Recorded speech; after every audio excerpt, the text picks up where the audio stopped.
Daf Kuf Gimel.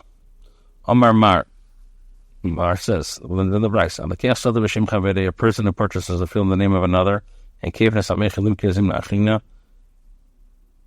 again, a person who purchases a field in the name of another, the seller is not compelled to sell the field another time. Isn't it obvious? The Gemara says, let you say to the purchaser, lest you say that the purchaser can say to the seller, lest you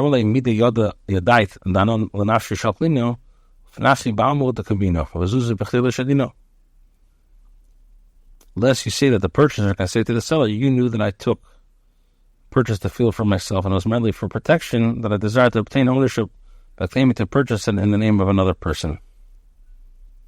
And I did not throw out money for nothing. Rather, it was not with the intention that you will write another document for him, seller stating that I purchased the field. I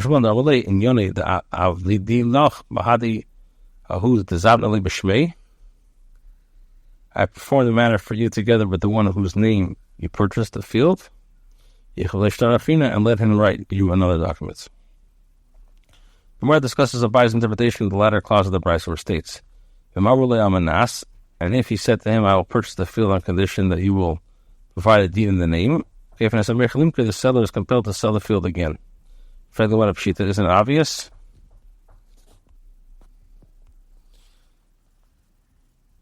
And if he said on condition, the seller is compelled to sell the field again. Isn't this obvious? Talking about a case where the witnesses, where the purchaser says to the witnesses in front of the seller, you can see that I require another document. So the tema, you would say, you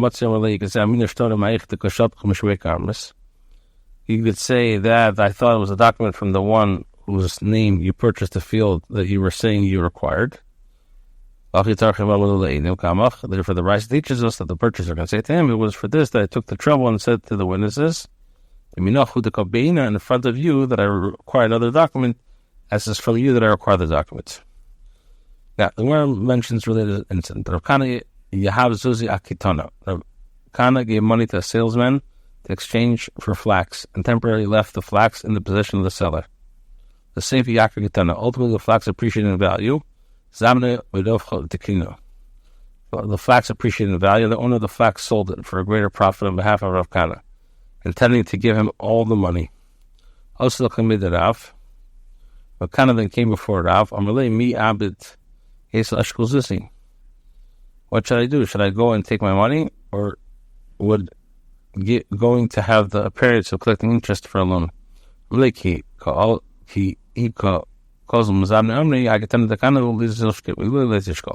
If when they sold the flax, they said this flax is kahana, go take the money. But if not, do not say this, do not take the money. Says you to receiving a greater sum of money than you provided, and this would appear to be a loan repaid with interest. Geman, in accordance with whose opinion was in accordance with the opinion of the people of the West. The Amri, you say, Me'edir the Balchitin, Shakne Chit is who informed the owner of the wheat that he should transfer the wheat to the owner of the money. The Gemara rejects ultimately Rav Kana Arba Rishakal Tamna is to add to say that Rav Kana gave 4 dinners and took 8 in return. Kitana Mimilu the Yaakov, rather the flax appreciated value by itself, Migzal Gazulme. And he learned in the Mishnah, Tanan Kol Gazlan Mashal Kshasal Zela. Pay at the time of Zela. Amri, he said, Hasav Amon Nahabe. There, it was a matter of trust. The Mashki of Rav Kana the Kitani. And the seller was paid in advance that Rav Kana did not pull the flax. Rav Tamei, the Amar Rab, Eisen Amon Beperis. One may make an arrangement, trust with regards to the Peris. Eisen Amon Bedana, but not with them.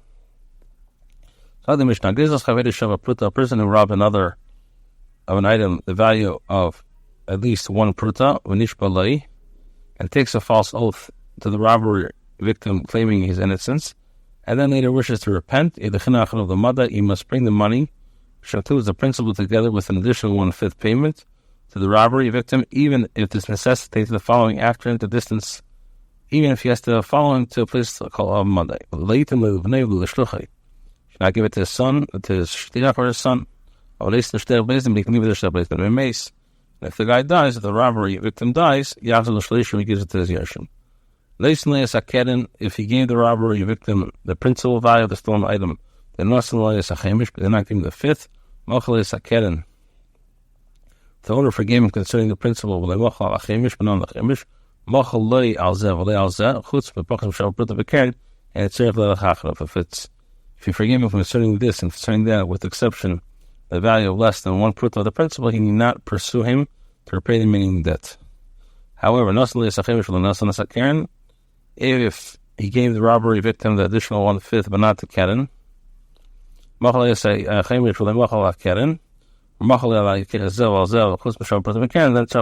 he has to pursue.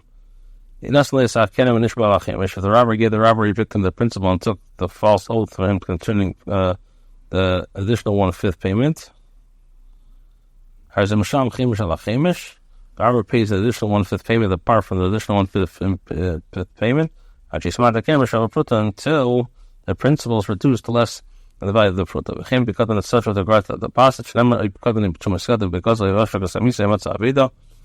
regard to the deposit, with regard to a pledge, with regard to a robbery, or his counterparts. Where he has found that it was lost and deals false with it, and he pays the principal an additional 1/5 payment and brings a ashram. The Mishnah teaches that if a robber took a false oath that he did not rob, he must travel even as far as Mother in order to repay the robbery victim. So this indicates that if he takes an oath to the robbery victim, yes, he's required to go to any length to repay his obligation. But if he did not take the oath within the lay, he's not. Mani was this later from the Tiny goes off and if he stole from 5 people, he doesn't know who. He says easy goes on. So he takes the gazela and let them figure it out. This is not the way to spare him from the Aveda. He's not considered to return the stolen item until he pays the value of the stolen item to each and every one of the 5. So Mani the Gemara, according to the opinion, is the Mishnah written. Either Tarfin, if this is Reb Tarfin, Afagav the Yishtabi, even though the robber took a false oath that he did not rob, he says the stolen item between them and he withdraws. Even though the robber did not necessarily take a false oath, Amar, Rekiva says, until he pays each one. Well, the Mishnah rules that obligation is contingent upon his having taken the false oath. So Mishnah later,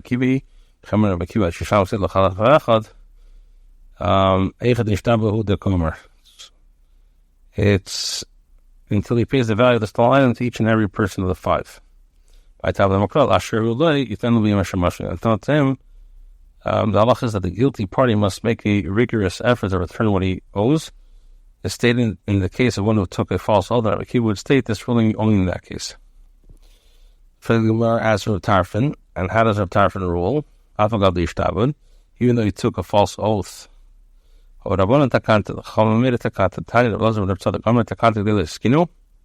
says it instituted a great ordinance that if the expense is greater than the principal, he pays the 5th to the court, and he brings this guilt offering and achieves atonement for himself. Rabbi Akiva, and Rabbi Akiva, when the Chachamim stood at the takana, the robber knows whom he robbed. As in the case where he definitely returned the owner to his owner. But in the case of one who robbed one of 5 people, the man Gasly, where he does not know whom he robbed, the money is not returned to its owner. The Chacham did not institute takana. If the one of Vario, the owner of Shimon ben Lazar, the next of Tarfon of Akiva, also Lakach, Amishmani, they made them Lakach, Shimoniach may been Imikach ben Mistalagam. So what are they arguing? Manachlush goes Alchem stole from 5 people. They made them because it doesn't know. So what Tarfon says, Meniach makes it a bit Mistalag. Akiva, in the Takana, Shisham, the Chalach. Have you saw the Ishtav? And if you had your mother of Akiva states his ruling with regards to one who took a false oath. So Mali Lakach, Mali Gozel. What's the difference if he took or he robbed? It must have Rabbi. Another Rabbi says, which namely Adam Lakach. Story the certain pious man who purchased an item from one of the 2 people. He